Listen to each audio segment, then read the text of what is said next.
When disaster strikes unexpectedly and everything you rely on is taken away in an instant, what truly keeps you alive isn't your gear, it's your mindset. Many people believe that survival is about tools, gadgets, or supplies. But when you're stripped down to nothing, your most powerful resource becomes the one inside your head.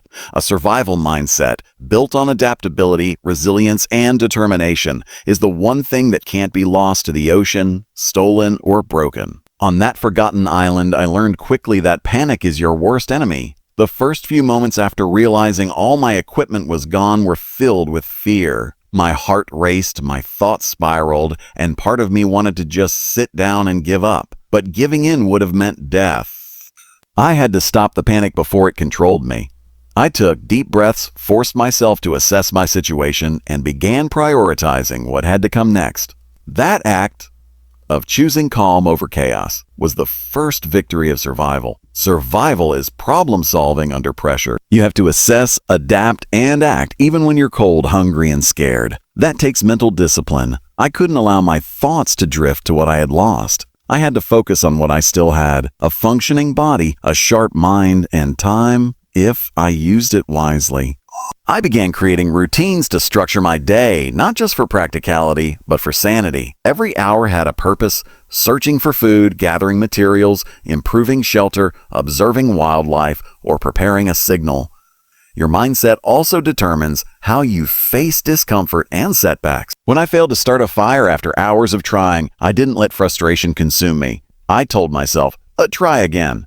Adjust your method.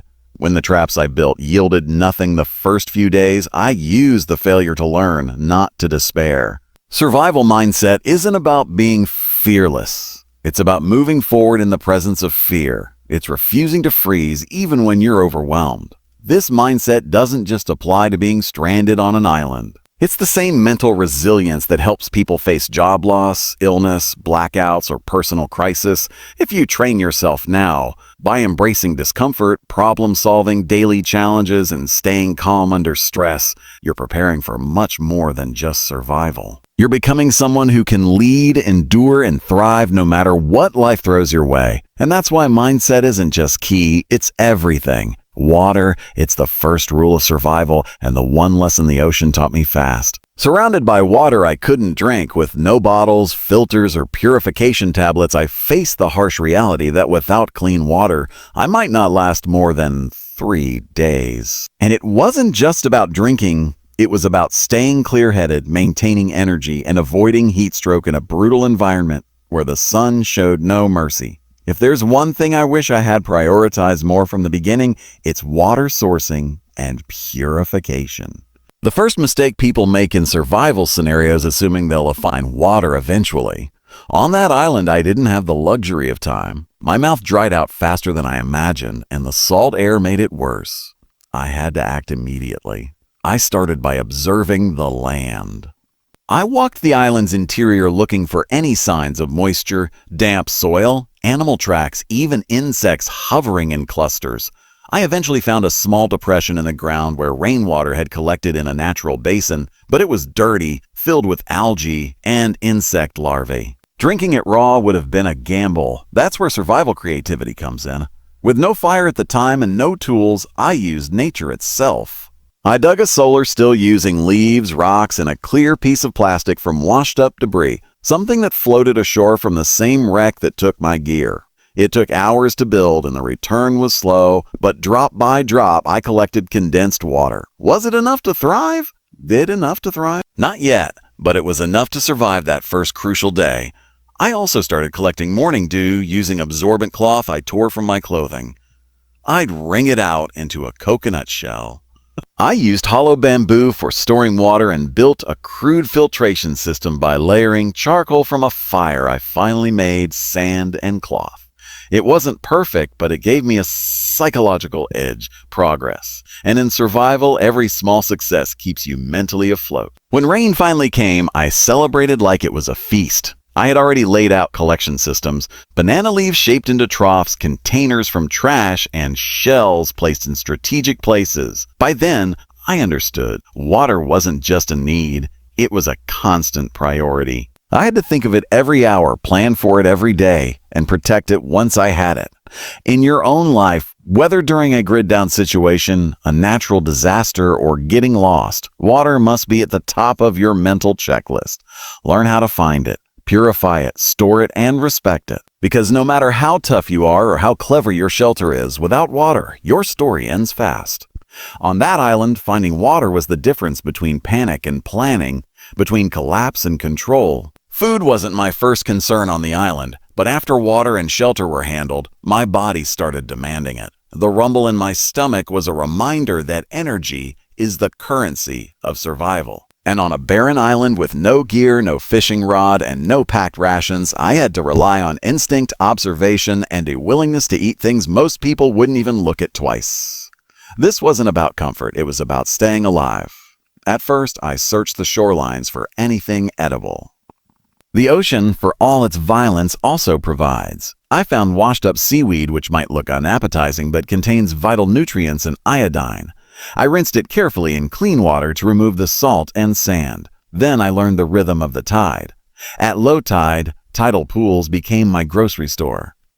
I harvested limpets, small crabs, and even sea snails.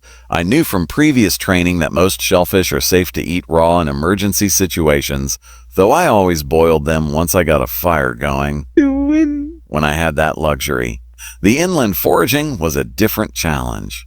I had to identify wild edibles with absolute certainty. One wrong bite could lead to paralysis or death. I looked for wild fruits, roots, and leaves, testing in small amounts. I recall the universal eatability test. Rub on the skin, then lips, then wait. Every bite was calculated risk. Coconuts, once found, became a savior. Not just the meat and milk, but even the husks. They provided fire-starting material and rough tools.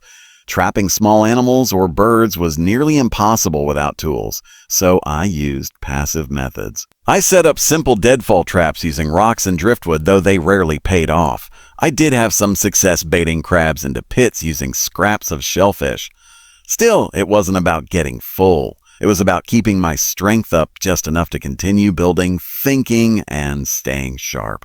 One of the most valuable realizations came on day 4. I stopped thinking about meals the way we do in modern life. There were no breakfasts or dinners. Instead, I thought in terms of nibbles and energy units. A few bites here and there, constant grazing. It kept my metabolism from crashing. The final trick? Keeping morale high while eating the same bland things. I used charcoal and ash to add flavor. I found tangy wild herbs that brightened up the shellfish. Tiny changes in taste made the experience feel human again. Food and survival isn't just about calories, it's about willpower.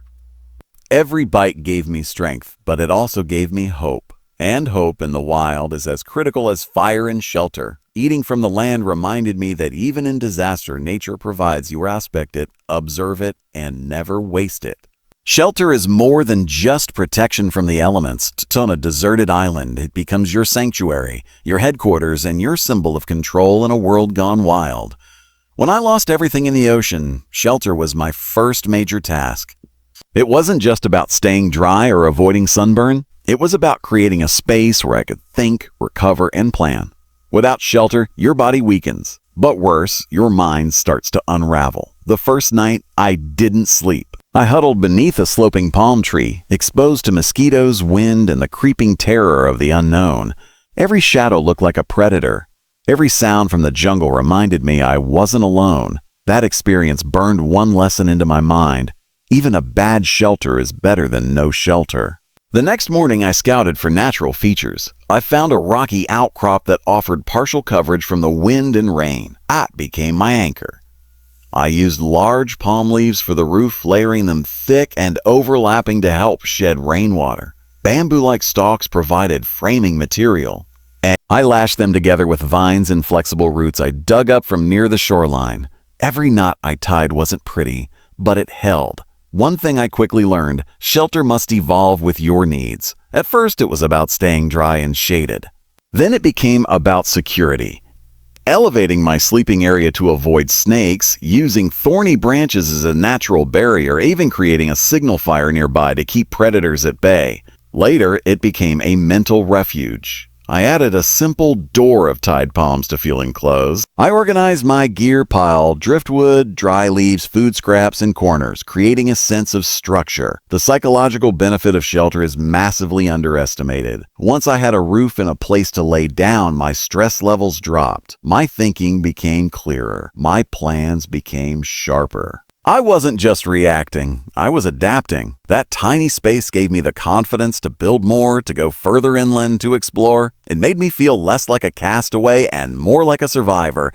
Even on day 5, when a storm nearly flattened everything I built, I didn't despair. I rebuilt faster, stronger. I chose a slightly elevated area to avoid flooding, reinforced the roof, and added stone weights to the corners of the structure. Shelter is the line between chaos and order. It's the first structure you impose on a wild place to say, I belong here. I will endure. And when everything else is lost, your gear, your food, your comfort, it's the one thing you can build with your own hands to take back some control.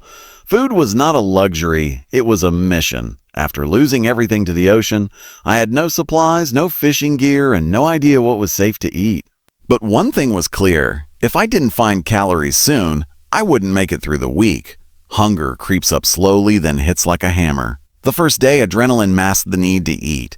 But by day 2, I could feel my body begging for fuel.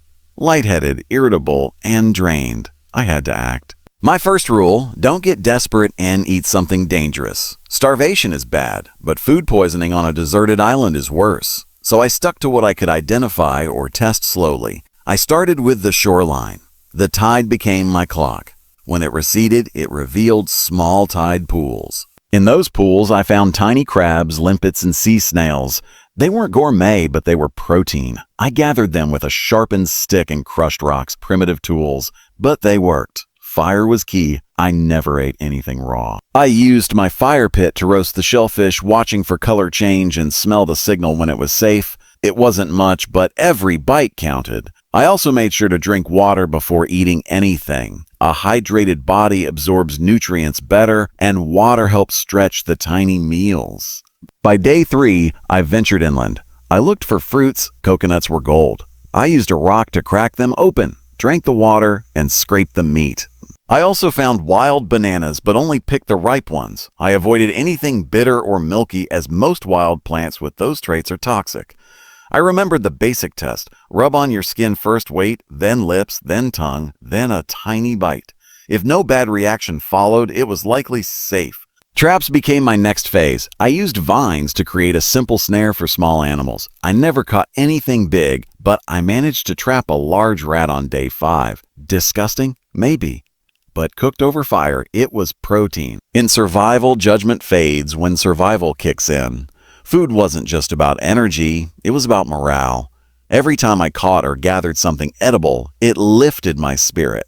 It gave me proof that I could adapt, that I wasn't helpless.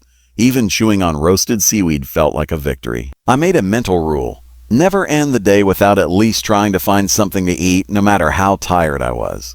The biggest shift came when I stopped hunting like I was desperate and started planning like I was surviving. I stashed extra coconuts. I dried some shellfish. I mapped out feeding spots with small markers. When you have nothing, every bit of food is a building block in your will to live. The final challenge wasn't physical, it was mental. By day 6, the sunburn had set deep into my skin, every movement a stinging reminder. My feet were blistered from walking barefoot across sharp coral and jagged terrain. My stomach, though no longer empty, twisted with the effects of unfamiliar food. But none of that compared to the weight pressing down on my mind. The silence, the isolation, the gnawing uncertainty about rescue, it was psychological warfare. I had to win that war or risk slipping into despair. I realized quickly that hope wasn't going to come from the horizon. It had to come from me. My brain was my strongest survival tool, and if I let fear or loneliness take over, everything would collapse. So I made a plan, keep my mind busy, set routines, and control what I could. Every morning I gave myself a task: rebuild shelter, find food, improve the fire pit, scout new ground. Every evening I reviewed my wins, no matter how small. I turned survival into a game I had to win. I also made time to rest, real rest. Not just collapsing from exhaustion, but finding shade, cooling off, and letting myself breathe. Stress management was critical. If I let my emotions spiral, I would make dumb choices, like drinking bad water or rushing into the jungle and getting injured. Calm was power. I repeated it to myself like a mantra. Calm is power. To keep perspective, I talked out loud. Sounds crazy? Maybe. But hearing my own voice reminded me I was still human, still thinking, still fighting. I told stories from my life, recited survival rules, even made jokes to myself. I also began carving marks into a piece of driftwood, 1 notch per day. It gave me a timeline, something to hold on to. Progress mattered. I remembered that being alone doesn't mean being defeated. Many survivors break down when they feel forgotten. But I chose to believe someone would find me.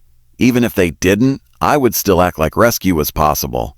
That belief kept me focused. It kept me scanning the sky for planes, leaving signs on the beach, keeping a signal fire ready every day.